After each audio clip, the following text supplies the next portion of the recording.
Bienvenida y bienvenido. En esta lección vamos a recorrer, de principio a fin, cómo nace una base de datos. No empezaremos escribiendo código. Empezaremos pensando. Primero decidiremos qué información queremos guardar. Después la dibujaremos con un modelo. Luego convertiremos ese dibujo en tablas. Más adelante lo puliremos con una técnica llamada normalización. Y, al final, lo construiremos de verdad usando el lenguaje SQL. Para que todo tenga sentido, usaremos un único ejemplo que nos acompañará hasta el final. Una biblioteca, con sus libros, sus socios y sus préstamos. Vamos paso a paso, sin prisa. Empecemos por lo más básico. ¿Qué es una base de datos? Imagina una biblioteca real. Tiene estantes con libros, un archivo con las fichas de cada socio y un cuaderno donde se anota quién se lleva qué libro y cuándo. Una base de datos es exactamente eso, pero en versión digital y muy ordenada. En lugar de estantes y fichas de papel, la información vive en tablas. Y en lugar de buscar a mano durante horas, le hacemos una pregunta al sistema y nos responde en un instante. En resumen, una base de datos es una colección de datos organizada de forma que podamos guardarlos, buscarlos y actualizarlos con facilidad. Detrás de toda base de datos hay un programa que la gestiona. Se llama Sistema Gestor de Bases de Datos, o SGBD para abreviar. Piensa en él como el bibliotecario digital. Es quien guarda los datos con seguridad, quien vigila que no escribamos información inválida, quien busca lo que le pedimos y quien permite que muchas personas usen la biblioteca al mismo tiempo sin estorbarse. Nosotros no tocamos los archivos directamente. Le hablamos al SGBD y él hace el trabajo. Algunos de los más conocidos son PostgreSQL, MySQL, Oracle y SQL Server. En esta lección usaremos ideas comunes a todos ellos. Quizá te preguntes, ¿y por qué no lo apunto todo en una hoja de cálculo? Al principio funciona, pero pronto aparecen los problemas. Si en cada préstamo repetimos el nombre, el teléfono y la dirección del socio, ese dato queda escrito muchas veces. A eso lo llamamos redundancia. ¿Y qué tiene de malo? Que el día que el socio cambie de teléfono, tendremos que corregirlo en todas partes, y basta con olvidar una para que la información quede contradictoria. Además, si borramos una fila podríamos perder datos que sí queríamos conservar. Una base de datos bien diseñada evita esto guardando cada dato una sola vez. Y para lograrlo, hace falta diseñarla con cuidado. Eso es justo lo que haremos ahora. Antes de escribir una sola línea de SQL, diseñamos. Y lo hacemos igual que un arquitecto que va a construir una casa. Primero, se sienta con el cliente y hace un boceto de la idea. ¿Cuántas habitaciones? ¿Para qué sirve cada espacio? Después traduce ese boceto a planos técnicos precisos. Y solo al final se levantan las paredes. El diseño de bases de datos sigue los mismos 3 pasos. El primero es el modelo conceptual, la idea general. El segundo es el modelo lógico, donde ya aparecen las tablas.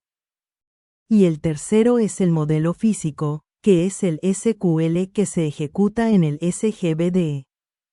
Vamos a recorrer estas 3 fases una por una.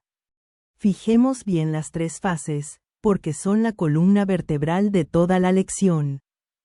La primera es el diseño conceptual. Aquí decidimos qué cosas queremos representar y cómo se relacionan entre sí, sin preocuparnos todavía por la tecnología. Para eso usaremos el modelo entidad-relación. La segunda fase es el diseño lógico. Transformamos ese dibujo en tablas concretas, con sus columnas y sus claves. A eso se le llama modelo relacional. Y la tercera fase es el diseño físico. Aquí ya escribimos SQL de verdad, eligiendo tipos de datos y reglas para un gestor concreto. La idea clave es que cada fase se apoya en la anterior. Si el conceptual está bien pensado, todo lo demás fluye. Entramos en la primera fase real. El modelo entidad-relación, que muchos abrevian como modelo ER. Es, sencillamente, una manera de dibujar la realidad. Su gran virtud es que solo tiene 3 piezas, y con ellas se puede representar casi cualquier situación. Esas piezas son las entidades, los atributos y las relaciones.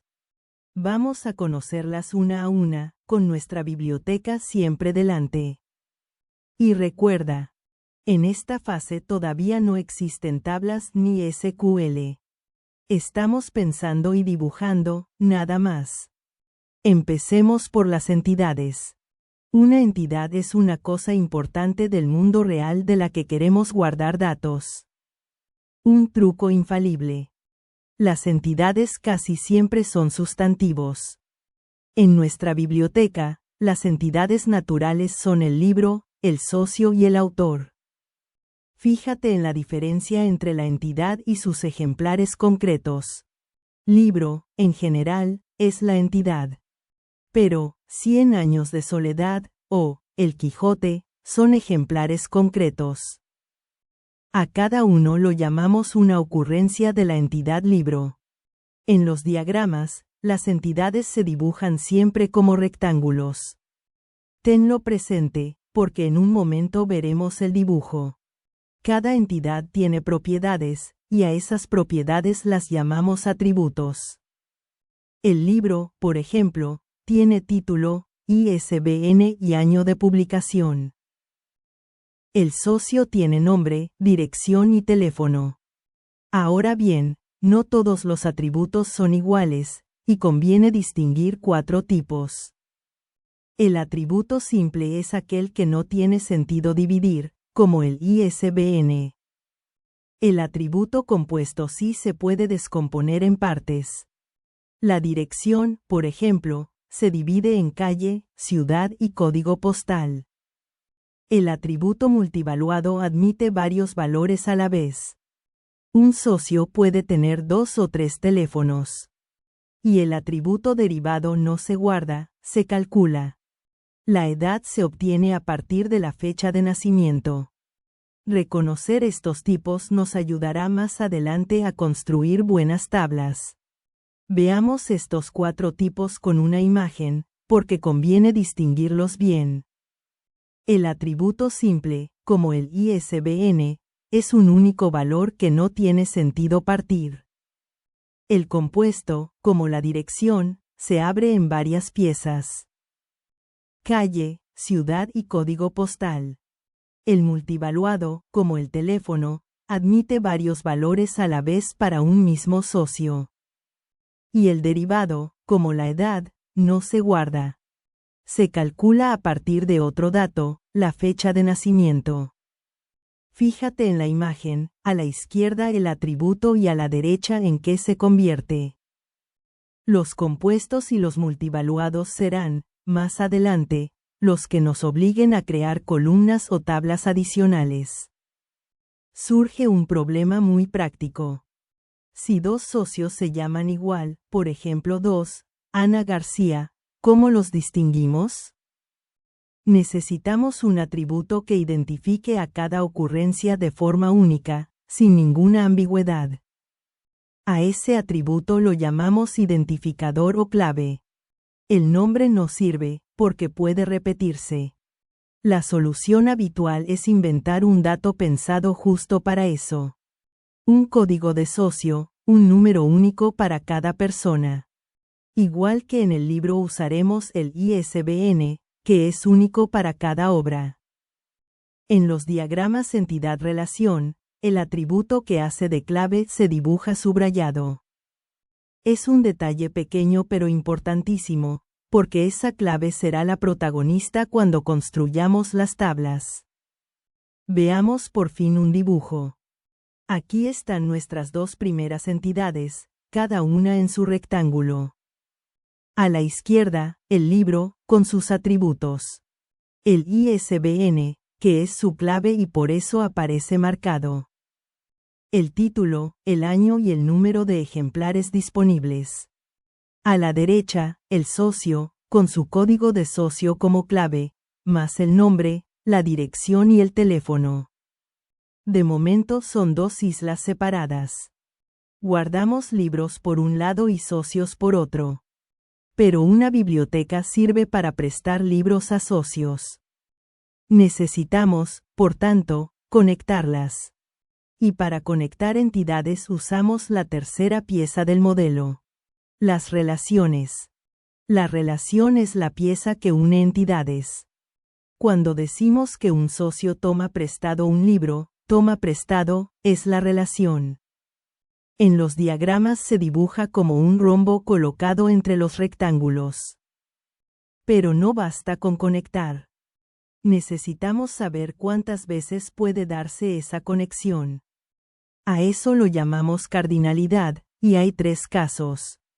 1 a 1, que escribimos 1,2.1. Cada lado se asocia con uno solo del otro. 1 a muchos, que escribimos 1,2.n. Por ejemplo, un autor escribe muchos libros, pero cada libro, para simplificar, tiene un único autor. Y muchos a muchos, que escribimos n2.m. Es el caso más rico, y es justo el de los préstamos, como veremos ahora. Comparemos las tres cardinalidades de un vistazo. En la primera fila, 1 a 1. Cada elemento de un lado se asocia con uno solo del otro.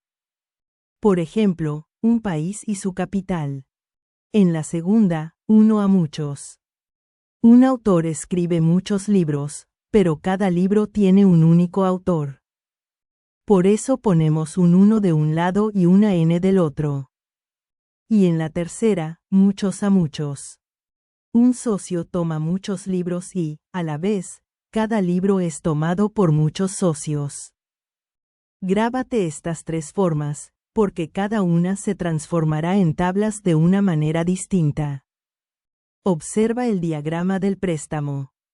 Entre el socio y el libro hemos colocado el rombo, presta, y a los lados aparecen las letras N y M. ¿Por qué muchos a muchos? Piénsalo con calma. A lo largo del tiempo, un mismo socio toma prestados muchos libros distintos. Y a la vez, un mismo libro es prestado a muchos socios diferentes, uno tras otro. Ninguno de los dos lados se limita a uno solo, así que la relación es de muchos a muchos. Y fíjate en algo muy interesante. El préstamo tiene datos propios, la fecha en que se prestó y la fecha en que se devolvió. Esas fechas no pertenecen ni al socio ni al libro, sino a la relación entre ambos.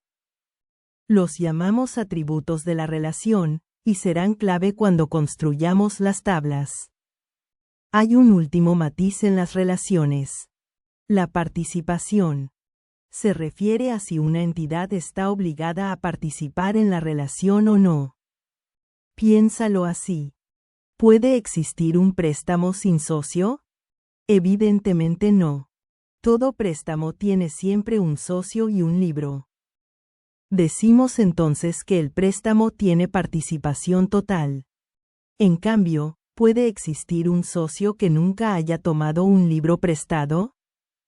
Claro que sí, alguien que se acaba de dar de alta. Decimos que el socio tiene participación parcial u opcional. En los diagramas, la participación total se marca con una línea doble y la parcial con una línea simple. Este detalle nos dirá más tarde qué campos pueden quedar vacíos y cuáles no. Mira la diferencia dibujada. A la izquierda, la línea doble indica participación total.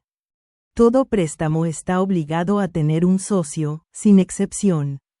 A la derecha, La línea simple indica participación parcial. Un socio puede existir perfectamente sin haber pedido nunca un libro. Este pequeño detalle del dibujo nos dirá, al crear las tablas, qué columnas pueden quedarse vacías y cuáles no. A veces la realidad es un poco más rica y el modelo básico se nos queda corto. Imagina que en nuestra biblioteca hay dos clases de socios. Los estudiantes, que tienen un número de expediente, y los profesores, que tienen un departamento. Ambos son socios, comparten el nombre y la dirección, pero cada uno tiene además datos propios. Para representar esto de forma elegante existe el modelo entidad-relación extendido, que se abrevia EER. Su herramienta más importante es la generalización y especialización, una idea muy parecida a la herencia que quizá hayas oído en programación. Vamos a verla. Aquí está la idea en un dibujo. Arriba tenemos la superclase socio, con lo que es común a todos. El código, el nombre y la dirección. Debajo aparecen las subclases. Estudiante y profesor.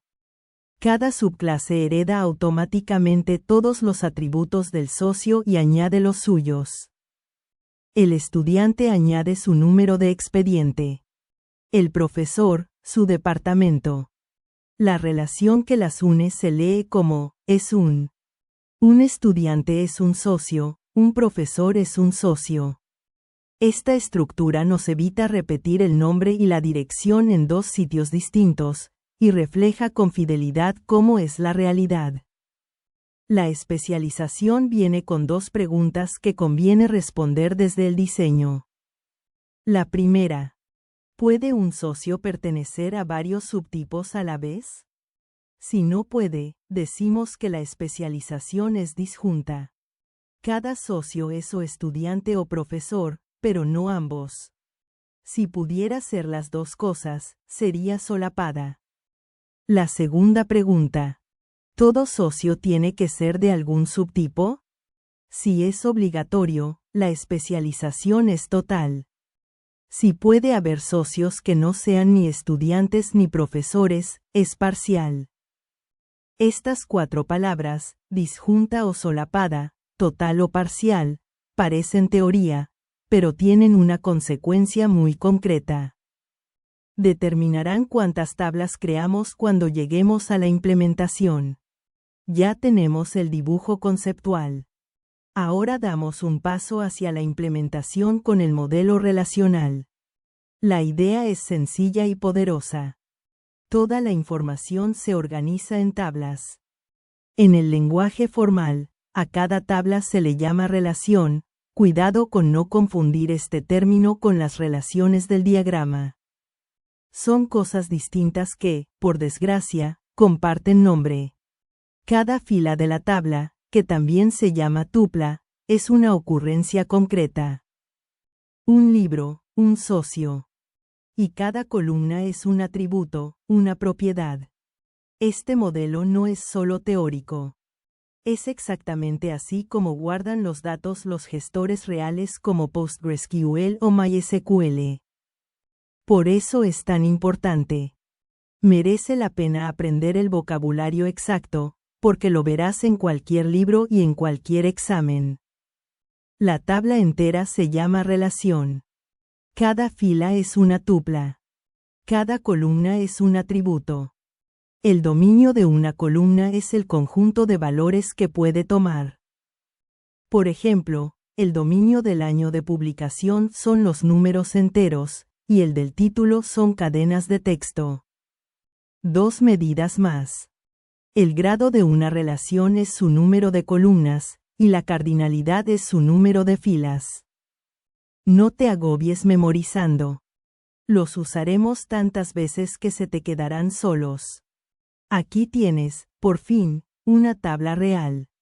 Es la tabla libro. Cada fila representa un libro distinto.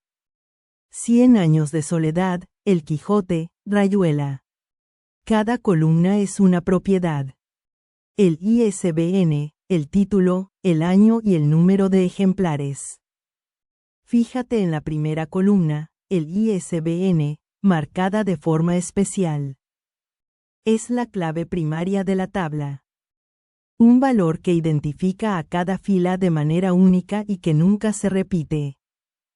Gracias a ella, aunque hubiera dos libros con el mismo título, jamás los confundiríamos. Vamos a hablar en detalle de las claves, porque son el corazón del modelo relacional. Existen varios tipos de clave y conviene no mezclarlos. Una clave candidata es cualquier columna, o combinación de columnas, capaz de identificar una fila sin repetirse. Una tabla puede tener varias candidatas. Por ejemplo, un socio podría identificarse por su código o por su documento de identidad. De entre todas las candidatas elegimos una como la oficial, y esa es la clave primaria. Y llegamos a la más importante para conectar tablas. La clave foránea. Es una columna que, en lugar de identificar filas de su propia tabla, apunta a la clave primaria de otra tabla. La clave foránea es, literalmente, el hilo que cose unas tablas con otras. Sin ella, cada tabla sería una isla.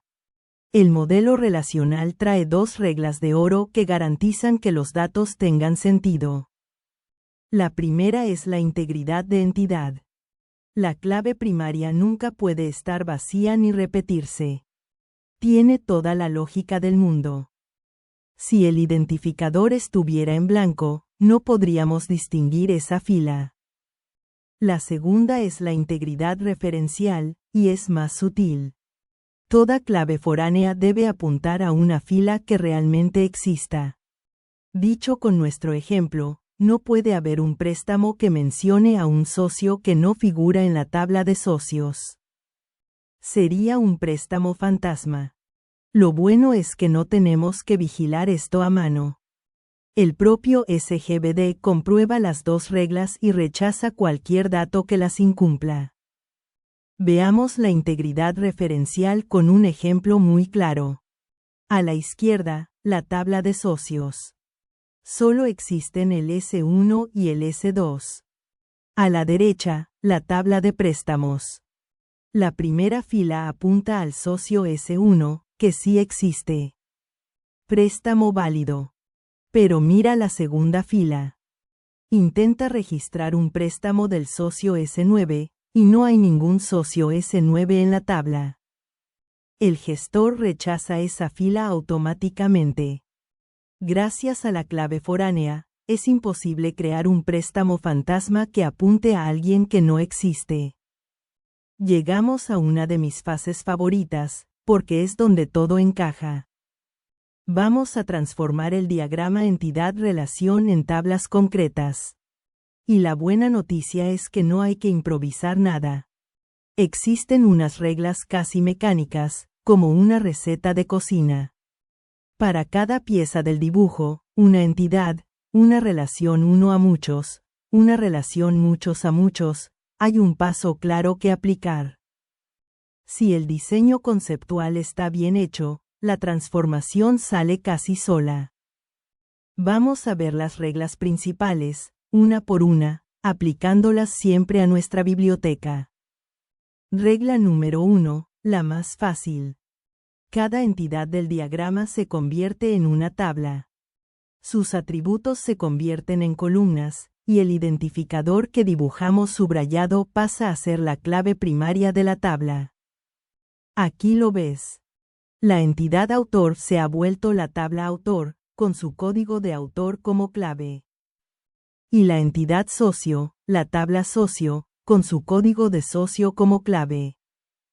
Los atributos multivaluados, como los varios teléfonos de un socio, son la única excepción.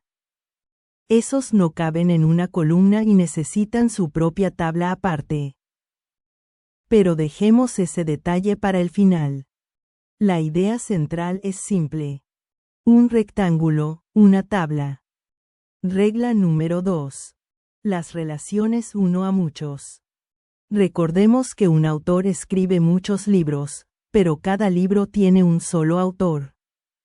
La regla dice: coge la clave primaria del lado 1, el autor, y añádela como columna en la tabla del lado muchos, el libro. Esa columna añadida es una clave foránea. Míralo en la tabla libro. Ha aparecido la columna código de autor. En la primera fila vale A1, que es Gabriel García Márquez. En la tercera vale otra vez A1, porque también es suyo. Así, sin repetir el nombre del autor en cada libro, sabemos exactamente quién escribió cada obra. Ese pequeño código foráneo hace todo el trabajo de conexión. Y llegamos a la regla estrella, la número 3. Las relaciones muchos a muchos. Estas no se pueden resolver metiendo una clave foránea en una tabla existente. Hace falta crear una tabla nueva, una tabla intermedia. En nuestro caso nace la tabla préstamo. ¿Qué columnas lleva? Las dos claves foráneas, la del socio y la del libro, que juntas identifican cada préstamo. Y además los atributos que tenía la relación en el diagrama. La fecha de préstamo y la de devolución. Observa las filas. El socio S1 aparece 2 veces porque se llevó 2 libros distintos, y el libro que termina en 494 aparece 2 veces porque lo pidieron 2 socios. Así es como una relación muchos a muchos cobra vida en tablas, sin ninguna redundancia. Para cerrar la transformación, veamos los casos especiales. Primero, los atributos multivaluados. Si un socio puede tener varios teléfonos, esos teléfonos van a su propia tabla, con una columna que apunta al socio dueño. Segundo, las relaciones uno a uno. Como cada lado se asocia con uno solo, lo más habitual es fusionar ambas entidades en una única tabla, o pasar la clave de una al otro. Y tercero, la especialización del modelo EER, la de estudiantes y profesores. Aquí hay 2 estrategias. O creamos una tabla por cada subclase, o creamos una sola tabla grande con columnas opcionales para lo específico de cada tipo.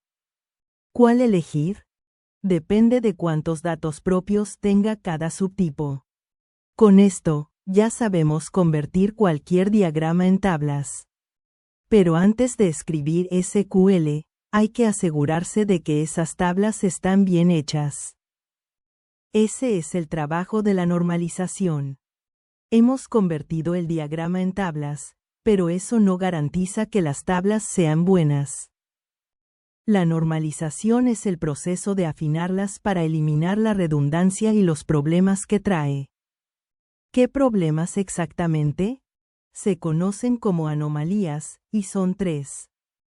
La anomalía de inserción ocurre cuando no puedo añadir un dato porque me obliga a rellenar otro que aún no tengo. La anomalía de borrado ocurre cuando al eliminar una fila pierdo, sin querer, información valiosa. Y la anomalía de actualización ocurre cuando, por tener un dato repetido, al cambiarlo debo corregirlo en muchos sitios y me arriesgo a dejar contradicciones. Vamos a ver una tabla mal diseñada para que veas las 3 en acción. Aquí está la tabla problemática. Hemos metido absolutamente todo en un solo sitio, los datos del socio, los del libro y los del préstamo. Fíjate en la redundancia. El nombre y el teléfono de Ana García se repiten en cada préstamo que hace. El título, 100 años de soledad, aparece cada vez que alguien lo pide. Ahora imagina las anomalías. Si Ana cambia de teléfono, tengo que corregirlo en todas sus filas. Si borro el único préstamo de un socio, pierdo por completo sus datos de contacto. Y si quiero dar de alta un libro nuevo que nadie ha pedido todavía, no puedo, porque esta tabla exige un préstamo. Esta tabla, claramente, hay que arreglarla. La normalización nos dice cómo, en 3 pasos llamados formas normales. Para normalizar bien, primero hay que entender una idea. Las dependencias funcionales. Una dependencia funcional dice qué dato determina a qué otro. Por ejemplo, el código de socio determina el nombre y el teléfono. Esto significa que, si conozco el código, ya sé sin ninguna duda cuál es el nombre y el teléfono. Se escribe con una flecha. Código de socio, flecha, nombre y teléfono. Del mismo modo, el ISBN determina el título del libro. La normalización, en el fondo, no es más que esto. Colocar cada dato junto a la clave de la que realmente depende. Los datos del socio, con la clave del socio. Los del libro, con la del libro. Con esta brújula, los 3 pasos siguientes son fáciles de entender. Aquí tienes las dependencias de nuestra biblioteca dibujadas con flechas. La primera dice: el código de socio determina el nombre, el teléfono y la dirección. Si conozco el código, conozco todo lo demás del socio. La segunda. El ISBN determina el título y el año del libro. Y la tercera es especial. Hace falta la pareja código de socio más ISBN para determinar la fecha del préstamo, porque esa fecha depende de ambos a la vez. Estas flechas son el mapa que seguiremos para repartir bien los datos entre las tablas. El primer paso es la primera forma normal, que abreviamos 1FN. Su regla es sencilla. Cada celda de la tabla debe contener un único valor. Nada de meter una lista dentro de una casilla. Si a un socio le pusiéramos en una sola celda, 611, 622, estaríamos violando la primera forma normal. La solución es que cada valor tenga su propio espacio. Cada teléfono en su fila, o mejor, en una tabla de teléfonos aparte. Además, la primera forma normal exige que cada fila sea única y esté identificada por una clave. Es el requisito mínimo para que algo sea, de verdad, una tabla relacional. Cumplido esto, pasamos al segundo paso. Observa la primera forma normal en acción. A la izquierda, una tabla que la incumple. En una sola celda hemos amontonado 3 teléfonos separados por comas. Eso está prohibido, porque así no podríamos buscar ni contar bien esos valores. A la derecha, la solución. Cada teléfono ocupa su propia fila. Ahora cada celda contiene un único valor, y la tabla ya cumple la primera forma normal. Es el requisito mínimo para trabajar con comodidad. El segundo paso es la segunda forma normal, la 2FN. Parte de estar ya en primera forma y añade una regla. Cada columna debe depender de la clave completa, no solo de una parte de ella. En nuestra tabla gigante, la clave del préstamo era la pareja código de socio más ISBN. Pero el nombre del socio depende solo del código de socio, no del ISBN. Es una dependencia parcial, y eso viola la segunda forma normal. La solución es separar. Sacamos el nombre y el teléfono a una tabla socio propia, donde dependen de la clave completa, que es solo el código de socio. En la tabla préstamo dejamos únicamente lo que sí depende de la pareja entera. La fecha. Mira el resultado. Ya no se repite el nombre de Ana en cada préstamo. El tercer paso es la tercera forma normal, la 3FN. Parte de la segunda y elimina lo que se llama una dependencia transitiva. Es decir, que una columna dependa de otra columna que no es la clave. Un ejemplo clarísimo. Supongamos que en la tabla socio guardamos el código postal y también la ciudad. La ciudad, en realidad, no depende del socio, sino del código postal. Todos los que comparten código postal viven en la misma ciudad. Eso es una dependencia transitiva, y la tercera forma normal la prohíbe. La solución vuelve a ser separar. Creamos una tabla que relacione código postal con ciudad, y en la tabla socio dejamos solo el código postal. Una regla mnemotécnica muy usada resume las tres. Cada dato depende de la clave, de toda la clave, y de nada más que la clave. Este es el destino de todo nuestro esfuerzo. 4 tablas limpias y bien normalizadas. La tabla autor guarda los autores. La tabla libro guarda los libros y apunta a su autor con una clave foránea. La tabla socio guarda a los socios. Y la tabla préstamo conecta socios con libros y añade la fecha. Fíjate en la belleza del resultado. El nombre de cada socio está escrito una sola vez. El título de cada libro, una sola vez. Y todo queda unido por las claves foráneas. Si Ana cambia de teléfono, se corrige en un único lugar. Este es un diseño en el que da gusto trabajar. Y ahora sí, con este plano perfecto en la mano, vamos a construirlo de verdad con SQL. Llegamos a la meta. SQL, que se pronuncia comúnmente SQL. Es el lenguaje con el que por fin le hablamos al gestor y convertimos nuestro diseño en una base de datos que funciona. SQL se organiza en familias de instrucciones. La primera es el DDL, el lenguaje de definición de datos. Sirve para crear y modificar la estructura, y su instrucción reina es create table, crear tabla. La segunda es el DML, el lenguaje de manipulación. Inserta, cambia y borra datos, con INSERT, update y delete. Y la tercera es el DQL, el de consulta, que gira en torno a una sola palabra mágica. Select. Un detalle importante desde ya.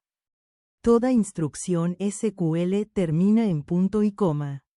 Empecemos creando nuestras tablas. Antes de crear tablas, hay que elegir el tipo de cada columna. El tipo le dice al gestor qué clase de valores va a guardar ahí, y le permite rechazar los que no encajen. Los tipos más comunes son estos.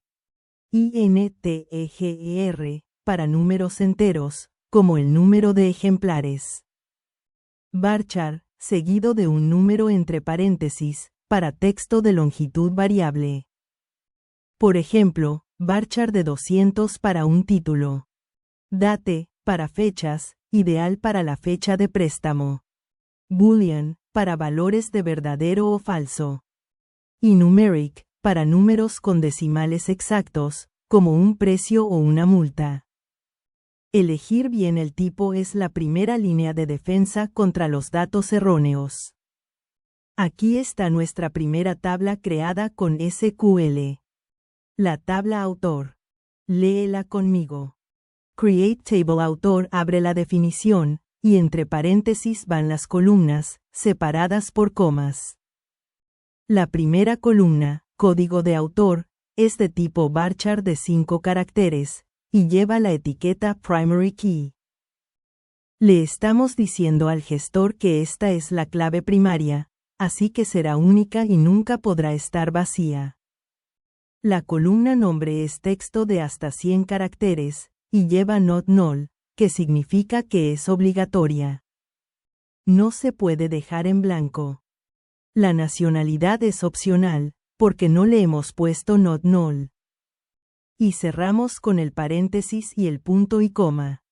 Sencillo, ¿verdad? Vamos a por una tabla con clave foránea. Esta es la tabla libro, y trae la novedad de la clave foránea. Arriba, lo habitual. El ISBN como clave primaria y el título obligatorio. Fíjate en la columna ejemplares. Lleva default 1, que significa que si al insertar un libro no decimos cuántos ejemplares hay, el gestor pondrá 1 automáticamente. Y ahora lo importante. La columna código de autor, y debajo la línea Foreign Key. Esa línea le dice al gestor que código de autor apunta a la columna código de autor de la tabla autor. A partir de este momento, el gestor no permitirá guardar un libro cuyo autor no exista previamente en la tabla autor. Acabamos de activar, con una sola línea, la integridad referencial de la que hablamos antes. Cerramos la estructura con dos tablas. La tabla socio no tiene misterio. Código de socio como clave, nombre obligatorio y teléfono opcional. La interesante es la tabla préstamo, aquella tabla intermedia que nació de la relación muchos a muchos. Mírala con atención. Tiene la fecha, y luego dos cosas especiales. Primero, una clave primaria compuesta. Primary key con 3 columnas entre paréntesis, código de socio, ISBN y fecha. Es compuesta porque el mismo socio podría pedir el mismo libro en fechas distintas, así que hace falta la fecha para distinguir cada préstamo. Y segundo, 2 claves foráneas. Una que apunta al socio y otra que apunta al libro. Con estas 4 tablas creadas, nuestra biblioteca ya tiene esqueleto. Ahora vamos a llenarla de datos. Recojamos en un solo sitio las restricciones que hemos ido viendo, porque son las guardianas de la calidad de los datos. Primary key marca la clave primaria. Única y nunca vacía. Foreign key crea el vínculo con otra tabla y protege la integridad referencial. Not null obliga a rellenar una columna. Unique impide valores repetidos. Es perfecta, por ejemplo, para un correo electrónico. Check impone una condición a medida. Podríamos escribir check, ejemplares mayor o igual que 0, para que nunca haya un número negativo de ejemplares. Y default establece un valor automático cuando no se indica ninguno. Cuantas más restricciones sensatas pongamos, menos errores tendremos que perseguir después. Para meter datos usamos insert into. La estructura se lee muy bien. Insert into, el nombre de la tabla, entre paréntesis las columnas que vamos a rellenar, y después values con los valores en el mismo orden. Fíjate en un detalle que ya conoces. El texto va entre comillas simples, como el nombre del autor. Los números van sin comillas, como el año 1967. Y hay un orden que respetar, impuesto por la integridad referencial. Primero insertamos el autor a 1, y solo después el libro que lo menciona. Si lo hiciéramos al revés, el gestor rechazaría el libro, porque estaría apuntando a un autor que todavía no existe. La base de datos nos protege incluso del orden en que escribimos. Y llegamos a la instrucción que más usarás en toda tu vida con bases de datos. Select. Sirve para consultar, para hacer preguntas a los datos. Su forma básica tiene 3 partes. Select, seguido de las columnas que quieres ver. Un asterisco significa todas las columnas. From, seguido de la tabla de la que quieres leer. Y where, opcional, para filtrar y quedarte solo con las filas que cumplan una condición. En el ejemplo de abajo pedimos el título y el año, de la tabla libro, pero solo de los libros posteriores a 1950. Léelo casi como una frase en inglés. Selecciona título y año, de libro, donde el año sea mayor que 1950. Select es tan intuitivo como eso. Vamos a refinar nuestras consultas con 2 herramientas muy útiles. La primera es Order By, que ordena el resultado. En el ejemplo pedimos los libros ordenados por año, y añadimos DESC, de descendente, para verlos del más nuevo al más antiguo. Si quisiéramos del más antiguo al más nuevo, usaríamos ASC, ascendente. La segunda herramienta es Like, que busca por patrones dentro del texto. La consulta de abajo pide los socios cuyo nombre empieza por A. El truco está en el símbolo de porcentaje. Significa, aquí puede venir cualquier cosa. Así que A seguido de porcentaje quiere decir, empieza por A y sigue como sea. Like es tu mejor amigo cuando no recuerdas un dato exacto y solo sabes cómo empieza o termina. Recuerda que, para evitar redundancia, separamos los datos en varias tablas. Pero al consultar muchas veces queremos verlos juntos otra vez. El nombre del socio junto al título del libro que se llevó. Para eso sirve el join, que significa unir. Mira la consulta. Partimos de la tabla préstamo. El primer join engancha la tabla socio, y la condición on dice cómo. Donde el código de socio del préstamo coincide con el de la tabla socio. El segundo join engancha la tabla libro, uniendo por el ISBN. El resultado, abajo, es justo lo que queríamos. Ana García llevó 100 años de soledad y rayuela. Luis Pérez llevó 100 años de soledad. El join vuelve a juntar, solo para esta consulta, lo que la normalización había separado con tanto cuidado. Es la pieza que hace que todo el diseño valga la pena. Muchas veces no queremos ver los datos uno a uno, sino resumirlos. ¿Cuántos suman? ¿Cuál es el promedio?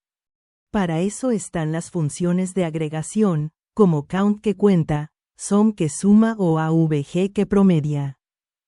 Y suelen ir de la mano de group by, que agrupa las filas antes de contar. Mira el ejemplo. Queremos saber cuántos libros ha pedido cada socio. Agrupamos por código de socio con group by, y para cada grupo contamos las filas con count asterisco. Le hemos puesto el nombre, total, a esa cuenta con la palabra as, que sirve para renombrar. El resultado de abajo lo dice claro. El socio S1 ha hecho 2 préstamos, y el S2, 1. Con count, sum, avg y group by puedes responder casi cualquier pregunta cuantitativa sobre tus datos. Nos faltan 2 instrucciones para completar el manejo de datos. Update cambia datos existentes. En el ejemplo actualizamos el teléfono del socio S1. Update socio, set teléfono igual al nuevo número, where código de socio igual a S1. Y aquí se ve el premio a todo nuestro trabajo de normalización. Gracias a que el teléfono de Ana está en un solo sitio, lo cambiamos con una sola instrucción, sin riesgo de dejar copias contradictorias. Delete, por su parte, borra filas. Abajo eliminamos un préstamo concreto.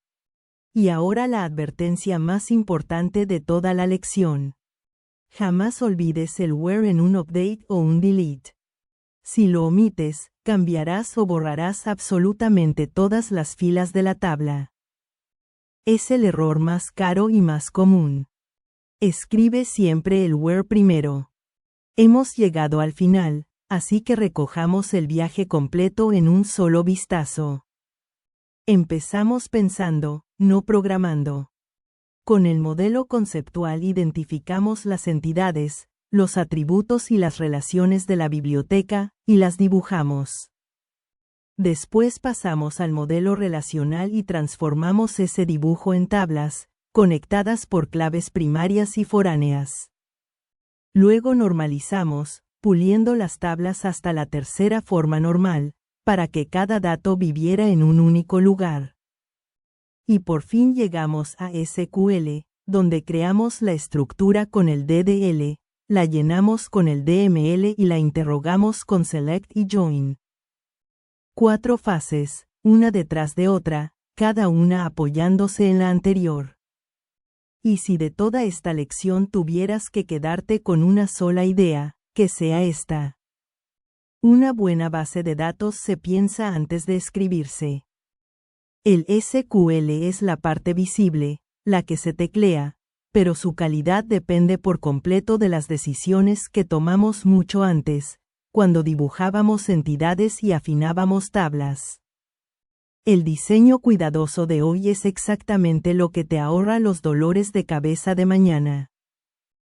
Ahora tienes el mapa completo del viaje, desde el primer boceto de la biblioteca hasta la última consulta.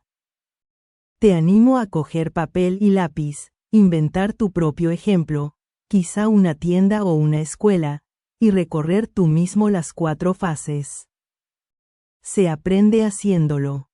Muchas gracias por acompañarme hasta el final, y mucho éxito con tus bases de datos.